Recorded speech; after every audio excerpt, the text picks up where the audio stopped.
네, 교회 여러분 안녕하십니까? 오늘은 1월 21일 금요일입니다. 함께 나눌 성경 말씀은 시편 65편 말씀 되겠습니다. 제가 1절부터 13절까지 봉독해 드리겠습니다. 하나님이여 찬송이 시온에서 주를 기다리오며 사람이 서원을 주께 이행하리이다. 기도를 들으시는 주여 모든 육체가 주께 나아오리다. 죄악이 나를 이겼사오니 우리의 허물을 주께서 사하시리이다. 주께서 택하시고 가까이 오게 하사 주의 뜻에 살게 하신 사람은 복이 있나이다. 우리가 주의 집 곧 주의 성전의 아름다움으로 만족하리이다. 우리 구원의 하나님이시여 땅의 모든 끝과 먼 바다에 있는 자가 의지할 주께서 의를 따라 위험하신 일로 우리에게 응답하시리이다. 주는 주의 힘으로 산을 세우시며 권능으로 띠를 띠시며 바다의 설렘과 물결의 흔들림과 만민의 소요까지 진정하시나이다. 땅끝에 사는 자가 주의 징조를 두려워하나이다.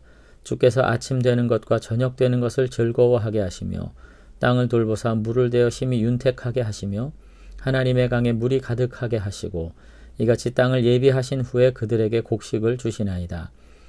주께서 밭고랑에 물을 넉넉히 대사 그 이랑을 평평하게 하시고 또 단비로 부드럽게 하시고 그 싹에 복을 주시나이다. 주의 은택으로 한 해의 관을 씌우시니 주의 길에는 기름 방울이 떨어지며 들의 초장에서도 떨어지니 작은 산들이 기쁨으로 띠를 띠었나이다. 초장은 양떼로 옷 입었고 골짜기는 곡식으로 덮였음에 그들이 다 즐거이 외치고 또 노래하나이다.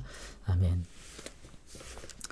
네, 오늘 65편도 굉장히 이제 우리들에게 익숙할 수 있는 그런 시편 중에 하나입니다. 그래서 시편 자체가 오늘 뭐랄까요? 국가적인 위기에서 어떤 승리를 경험하고 하나님의 구원을 경험한 어떤 공동체가 이제 하나님과의 관계뿐 아니라 사회 정치적인 부분 그리고 사회 정치적인 부분에서 넘어서서 자연에게까지 하나님의 온전한 통치가 일어나서 온전한 회복이 일어나게 되는 이 모든 모습들을 어떤 그 시스템적인 뭐라 그럴까요? 연관적인 어떤 표현들을 가지고 이제 기록함으로써 하나님의 온전한 구원에 대한 감사와 찬양을 오늘 시편이 지금 묘사하고 있는 것을 볼 수가 있습니다. 그러니까 여기 지금 65편에는 우리가 시편의 그 흐름을 따라서 우리가 어떤 고대 그리스도인들, 고대 유대인들이 갖게 되는 어떤 사고의 흐름을 우리가 이제 보게 되는데요.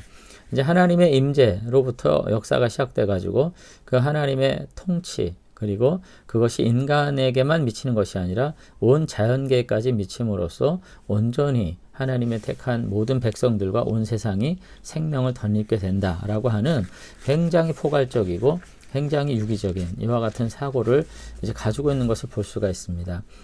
단순히 그냥 이것이 추수감사주일날 합당한 말씀 이렇게만 이제 보지 말고 저는 고대 이스라엘이 세상을 바라보면서 어떻게 관조했는가라는 점에서 우리의 삶도 좀 반성해 볼 필요가 저는 있다고 생각을 해요.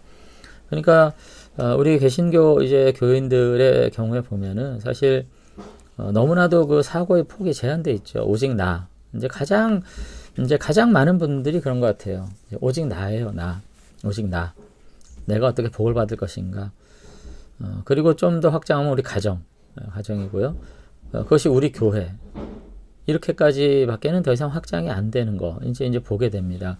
그러니까 이렇게 되는 경우에는 사실상 우리라고 표현된 공동체 안에서는 마치 평등과 사랑 그리고 어떤 공의와 어떤 이런 정의 이런 것들이 그 안에서는 유효하게 발현될 수 있고 그 안에서는 그것이 유연한 도구로서 사용되지만 우리라고 하는 카테고리 밖에 있는 집단에 대해서는 매우 강한 오히려 이익 집단으로 상대방을 정죄하거나 그들을 부정하거나 그들을 편견에 찬 발언으로 매도하거나 하게 되는 일들이 벌어진다는 것입니다. 그러면서 마치 그와 같이 우리를 지키기 위해서 어떤 설정된 상대방에 대해서 가차없는 공격, 어떤 편견에 찬, 어떤 확신에 찬 언사를 내던지는 것이 오히려 믿음의 크기인 것처럼 이렇게 보여지는 굉장한 모순 가운데 우리가 살고 있다는 거예요. 그러니까 자기의 그리고 그것이 가족에 대한 사랑 그리고 자기 그 교회 공동체에 대한 사랑으로 이제 강력하게 역사하면서 그 바운더리 안에서는 무한히 의롭고 선량하고 좋은 분 같은데 이것이 그 바깥의 범주로 나갔을 때는 굉장한 독선과 어떤 단편적인 생각과 편견 속에서 살아가는 사람처럼 보인다는 거예요. 그러다 보니까 한국 교회가 세상 속에 세속 가운데 비춰지는 것은 바로 그와 같은 어떤 외면적인 부분이에요. 그러니까 정치인들 중에 어떤 굉장히 유명한 크리스찬들이 있고 그렇잖아요. 교회 안에서는 한없이 좋은 분일 것이라고 저는 생각합니다. 그렇지만 그 정치적인 어떤 입장이나 그 행보를 보면 굉장한 편견과 차별, 그리고 한쪽에 치우친 모습들을 보게 되는 이유가 바로 그와 같은 이유 때문이라고 저는 생각을 합니다. 근데 오늘 시편을 보시면 그렇지가 않아요. 하나님의 통치 아래에서 행복한 사람들이 결코 자기 만족으로만 그치는 것이 아니라 온 세상 삼라만상의 모든 사람들이 하나님의 그 일상의 축복, 일반 은총의 영역 안에서, 그죠? 여기 농사에 대한 이야기가 쭉 나오고 있거든요. 그 일상의 영역 안에서 기뻐하고 즐거워하고 즐거이 외치고 하는 이 모든 것들이 하나님의 은혜고, 우리는 그 하나님의 일반 은총의 영역 아래서 정말로 주님을 기뻐할 수밖에 없습니다 라고 노래하고 있다는 것입니다.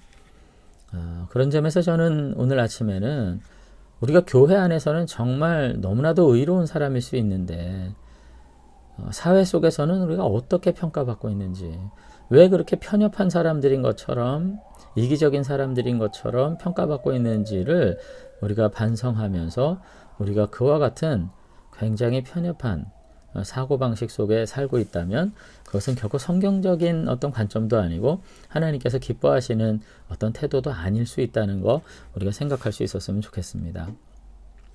자, 그러면서 이제 전반부에 보면은 하나님의 어떤 임재에 대한 찬양이 4절까지 나옵니다. 거기 보면은 하나님의 찬송이 시온에서 주를 기다리오며 사람이 서원을 주께 이행하리다 이렇게 하면서 1, 2, 3, 4절에 보면 찬송, 서원, 기도 뭐 이와 같은 경건의 요소를 묘사하는 단어들이 이제 쭉 열거되고 있는 거 볼 수 있습니다. 그러면서 주께서 택하신 사람은 복이 있다까지 나오는 거죠. 그러니까 이와 같이 하나님 앞에 정말 이 하나님의 임재를 누리기 위해서 우리에게 정말로 필요한 복된 요소가 뭔가 하는 것들을 지금 우리가 생각을 하게 돼요. 특별히 1절에서는 찬송이 시온에서 주를 기다리오며 이렇게 의역했습니다만, 찬송이 시온에서 침묵하며 이렇게 지금 굉장히 시적 언어로 표현을 했거든요. 침묵이라는 것이 행동적 측면에선 긴 기다림일 수 있기 때문에 하나님을 찬송한다는 건 사실 소리를 발현하는 것인데 침묵함으로써 기다린다고 말함으로써 굉장히 이제 역설적인 표현들을 이제 사용을 이제 하고 있는 거죠. 그러면서 서원을 이행하고 기도를 드신 앞에 우리가 나아가고 용서하는 하나님 앞에 나아가는데 이 모든 것이 택하신 하나님의 은혜입니다. 오늘 이렇게 고백하면서 주께서 택하시고 가까이 오게 하사 주의 뜰에 거하게 하신 사람은 복이 있습니다 라고 4절에서 이제 결론을 내리고 있는 것을 볼 수가 있습니다.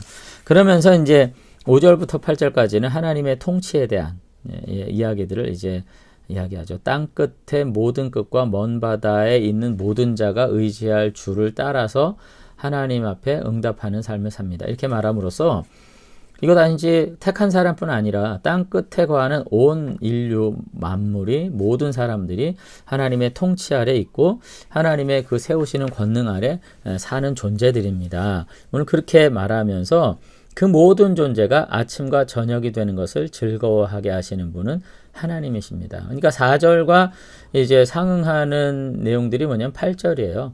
주의 택하신 주의 뜰에 사는 존재, 이거 뭐 경건한 존재일 수 있는 거죠. 그러나 그들만이 아니라 8절에 땅끝에 사는 모든 자들이 아침과 저녁을 일상을 누리는 축복 가운데 하나님을 기뻐한다는 것입니다. 이제 그리고 나서 9절부터 13절 이하에는 자연계, 피족에 나타나는 축복들을 쭉 묘사하면서 결국 이와 같이 하나님은 택하신 자들과 이 땅에 살아가는 모든 자들, 그리고 자연의 삼라 만물의 주권자로서 우리 모두를 기쁘게 하는, 복되게 하는 원천이 바로 하나님이십니다. 오늘 그렇게 고백을 하는 것을 이제 볼 수가 있습니다. 저는 오늘 아침에 다시 한번 서두에서 말씀드렸던 것처럼 하나님을 마치 우리들의 고유한 소유물처럼 생각하는 거. 특히 장로교 신조에서 이제 선택설 뭐 이런 것들 때문에 그런데 예정론 이런 것 때문에 그런데 그것은 하나님의 주권과 은혜를 강조하기 위함이지 우리의 특별함을 말하기 위해서 그런 것이 아닙니다. 그러니까 하나님의 주권을 더욱 강조하기 위해서 가르친 교리가 거꾸로 인간의 어떤 특별함, 택함 받은 자의 어떤 특별함, 특별히 나를 하나님이 더 사랑하신 것 같은 이와 같은 오해를 부른다면 이거 굉장히 부작용이 있을 것이다 저는 생각을 합니다. 성경에서는 전혀 그렇게 이야기하지 않고요. 하나님은 온 천지 만물의 하나님, 택하신 자들의 하나님, 땅끝에 거하는 자들의 하나님, 자연 산나 만물도 하나님의 피조물인 것이고 이 모든 것들이 함께 기뻐하고 유기적인 관계 맺음 속에 살아가는 것이 하나님의 은혜다. 이렇게 이야기를 이제 하고 있는 걸 볼 수 있습니다. 그래서 다시 한번 우리가 사랑의 대상을 바운더리를 칠 때 나, 극단적 이기적인 인간이겠죠. 우리 가정, 이것도 좀 못 볼 꼴 보는 겁니다. 우리 교회, 정말 못 볼 꼴을 교회 안에서 보게 되는 거예요. 자꾸 이런 바운더리로 가면. 여러분 그렇지 않고 온 세상을 향한 하나님의 통치를 인정하는 것이야말로 진정 하나님을 인정하는 것이죠. 우리는 그 안에서 택한 자들로서 특별한 은혜 가운데 살아가고 있음을 다시 한번 기뻐하면서 오히려 하나님의 자녀다운 태도로서 공평과 정의로 이 세상 앞에 하나님을 드러낼 수 있는 그와 같은 실천적 믿음 우리들이 회복할 수 있었으면 좋겠습니다. 한번 기도하겠습니다. 네, 하나님 아버지 오늘 다시 한번 우리의 삶의 바운더리를 살펴봅니다.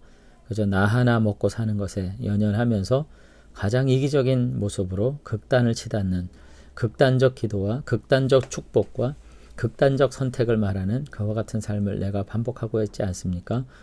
또는 내 교회만을 하나님이 진리 안에 부르셨다고 말하면서 자기 의에 사무쳐서 오히려 하나님의 이 거룩한 통치 앞에서 정말로 장님과 같은 다친 마음으로 우리가 살아가지 않습니까?